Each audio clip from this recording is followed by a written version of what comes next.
இந்த உம்மத்துடைய ஆக முக்கியமான ஒரு ஆட்சியாளர். ஆட்சி என்று பேசினாலே அந்த சஹாபியை பேசாம எங்களுக்கு போவேலாம். உமர் இப்னு கத்தாப் ரலியல்லாஹு தஆலா எந்த அளவுக்கு நீதமான ஆட்சி, முழு உலகமும் இன்று வரைக்கும் பேசக்கூடிய ஒரு தலைவர், நீதமான ஆட்சி, உலகத்தினுடைய பெரும் பகுதியை ஆட்சி செஞ்ச ஒரு ஆட்சியாளர்.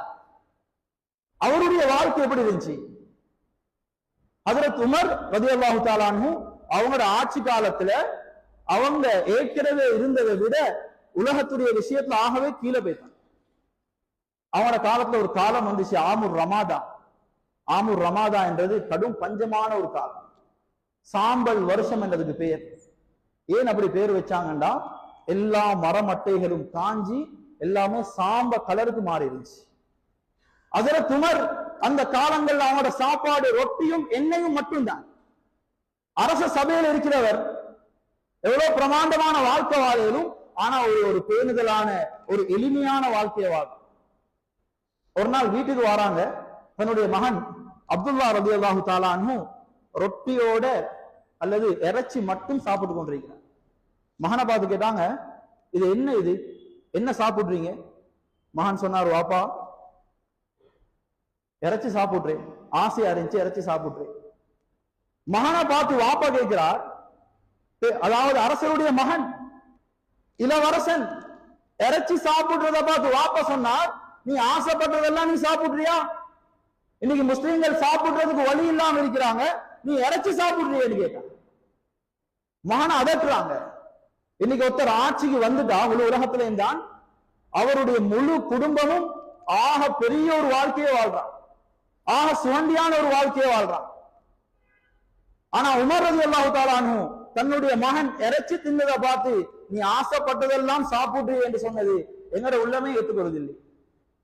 அது என்ன சாப்பாடு? ஹஜ்ரத் உமர் கிட்ட சஹாபாக்கள் சொன்னாங்க, நீங்க ஏன் சாப்பிடுறீங்கல்ல, உங்களோட நிலைமையை பாருங்க, மெலிஞ்சு போயிட்டீங்க, கருத்து போயிட்டீங்க, உங்களோட நிலைமை மாறிடுச்சு, எவ்வளவு பசுந்தான ஆள் நீங்க சொன்னாங்க. உமர் ரலியல்லாஹு அன்ஹு, அடே முஸ்லிம்கள் எல்லாம் பசியோடு இருக்கிறாங்க, நான் எப்படி வயிறு நிறைய சாப்பிடுறேன்னு சொன்னாங்க. அன்பான சகோதரர்களே, அப்படியாப்பட்ட சிறந்த ஆட்சியாளர்களையும் அல்லாஹ் இந்த உம்மத்துக்கு கொடுத்தார். ஹஜ்ரத் உமரை போல வாழ்ந்த இன்னொரு ஆட்சியாளர் தான் உமர் இப்னு அப்துல் அசீஸ் ரஹ்மத்துல்லாஹி அலைஹி. இரண்டாவது உமர் என்று பேர் வாங்கினோம்.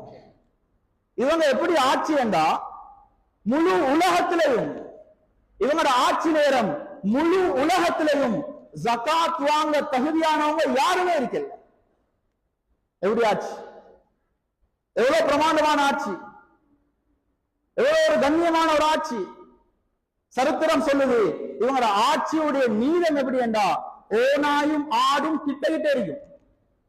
ஓநாயுடைய பொதுவான தன்மை ஆடை சாப்பிடுறது, ஆடும் ஓநாயும் ஒரே இடத்துல தண்ணி குடிக்கக்கூடிய அளவுக்கு நீதமான ஆட்சியை ஹஜ்ரத் உமர் இப்னு அப்துல் அசீஸ் ரஹ்மத்துல்லாஹி அலைஹி. இந்த சம்பவங்கள் எங்களுக்கு தெரியுமா? இந்த சஹாபாக்களுடைய சரித்திரம் தெரியுமா? இவ்வளவு பெரிய ஆட்சியை அவங்க உலகத்துல செஞ்சாங்கன்றதை நாங்க கேள்விப்பட்டிருக்கிறோமா? கண்ணியமான சகோதரர்களே, இன்னைக்கு ஆட்சியை கேட்கிற நிறைய பேர், ஆட்சி அவங்க கேட்கிறாங்க, மக்கள் சொல்றாங்க நீங்க வானம் நீங்க போங்க என்று சொல்லி. ஆனா உமர் இப்னு அப்துல் அசீஸ் ரஹ்மத்துல்லாஹி அலைஹி மஸ்ஜிதுல முன் சஃப்ல இருக்கிறாங்க. அதுக்கு முன்னால இருந்த ஹலீஃபா மௌத்தாகினார்.